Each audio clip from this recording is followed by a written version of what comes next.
High বন্ধুরা, আমি মিষ্টি পাখি কোয়েলের কোয়েল। আজ আমি তোমাদের প্রথম আমার রান্নার ভিডিও দেখাবো। দেখো তোমাদের কেমন লাগে। আজ আমি ঘুগনি বানিয়ে দেখাবো।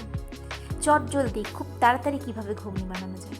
আমি আগে মটর কটারটায় সেদ্ধ করে রেখে দিয়েছি, আর আলুও সেদ্ধ করে রেখে দিয়েছি। এবার আমি কড়াইয়ে একটুখানি তেল দিয়ে তাতে একটুখানি জিরে আর কাঁচা লঙ্কা ফোড়ন দিচ্ছি। আজকে আমি পেঁয়াজ আদা রসুন দিয়ে করব। তোমরা চাইলে নিরামিষ করতে পারো, নিরামিষও খেতে খুব ভালো হয়। আদা জিরে বাটা আর কাঁচা লঙ্কা বাটা দেবে, আর পেঁয়াজ দেবে না, এতেও খুব ভালো হয়। কিন্তু আজ আমি পেঁয়াজ দিয়ে আদা রসুন বাটা দিয়ে করব, এটাও খেতে ভালো হয়। দেখো আমি কড়াইয়ে আবার পেঁয়াজ দিয়ে দিলাম।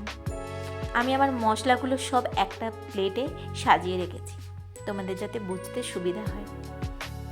তোমরা কার কারা খেতে ভালোবাসো বলো তো ঘুগনি দিয়ে লুচি? আমার তো খেতে খুব ভালো লাগে, আমার তো দুর্দান্ত লাগে ঘুগনি দিয়ে লুচি খেতে। আমি প্রথম ভিডিও বানাচ্ছি, রান্নার ভিডিও। তোমাদের যদি খারাপ লাগে আমাকে বলো, কোনগুলো আমাকে ভুল শোধরাতে হবে। এরপর আমি টমেটো কুচি দিয়ে দিলাম।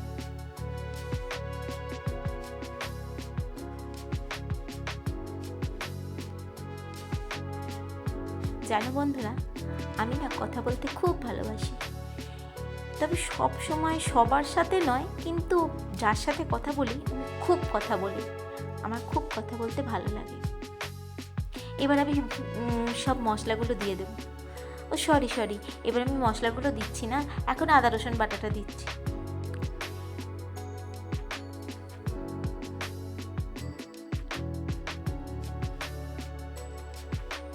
এবার সব শুকনো মশলাগুলো দিয়ে দেবো। এখানে আছে কাশ্মীরি লঙ্কার গুঁড়ো, ঝাল লঙ্কার গুঁড়ো, নুন, হলুদ, ধনে গুঁড়ো, জিরে গুঁড়ো। এবার একটু জল দিয়ে দিচ্ছি, না হলে তো মশলাগুলো পুড়ে যাবে। তাই আমি যেহেতু কম তেলে রান্না করছি, তাই একটু জল দিয়ে দিতে হবে, তাতে আর মশলাগুলো পুড়ে যাবে না। খুব ভালো করে কষাবো।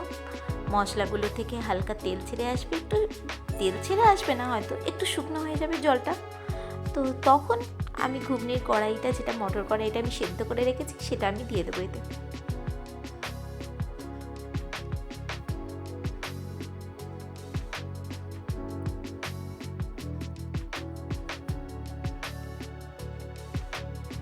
এবার আমি আস্তে দিয়ে দিলাম। এই আলু দুটো স্ম্যাশ করে রেখে দেব একটা ধারে। ঘুগনির কড়াইগুলো যখন মশলার সাথে ভালো করে মিশে যাবে, তখন আমি এই স্ম্যাশ করা আলুটা দিয়ে দেবো। তোমরা চাইলে আলুগুলো কিউব করে কেটে ভেজে নিয়েও দিতে পারো, সেটাও খেতে ভালো হয়। তবে আমার না একটু মাখা মাখা ঘুগনি খেতে খুব ভালো লাগে, সেটা ওই আলু দেওয়াতে ভালো টেস্ট আসে না। আমার মনে হয় এই স্ম্যাশ করা আলুতে ঘুগনির টেস্ট আরও বেশি ভালো আসে। তোমাদের কার কেমন ভালো লাগে তোমরা কিন্তু আমাকে জানাবে। আমি না ঘুগনির মটরটা একটু কম করে সেদ্ধ করেছি, যাতে এই মশলার সাথে সেদ্ধ করলে তাহলে মশলাগুলো খুব ভালো করে ঢুকবে। তোমরা দেখতে থাকো।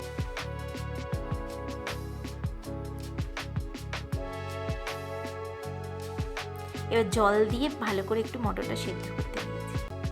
দেখেছো, দেখানোই হয়নি, মটরটা সেদ্ধ হয়ে গেছে কিন্তু। এবার স্ম্যাশ করা আলুটা এবার আমি দিয়ে দেব।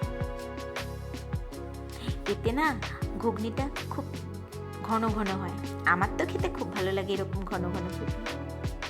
তোমরা কারা কারা কেমন পছন্দ করো আমাকে কিন্তু জানাবে।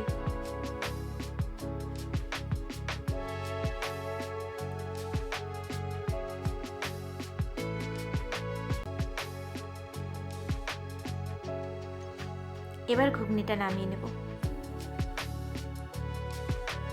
দেখো ঘুগনিটা নামিয়ে তাতে একটু ভাজা জিরে আর শুকনো লঙ্কা গুঁড়ো ছড়িয়ে দিলে এত সুন্দর টেস্ট হয় যে কি বলবো। তোমরা নিজেরাও বানিয়ে খাবে আর আমাকে পরে জানাবে। আজ এই পর্যন্ত, অন্যদিন আবার আসবো অন্য একটা রান্না নিয়ে। আমি খুব তাড়াতাড়ি চটজলদি রান্না, এমন রান্না হয় সেগুলো আমার করতে খুব ভালো লাগে।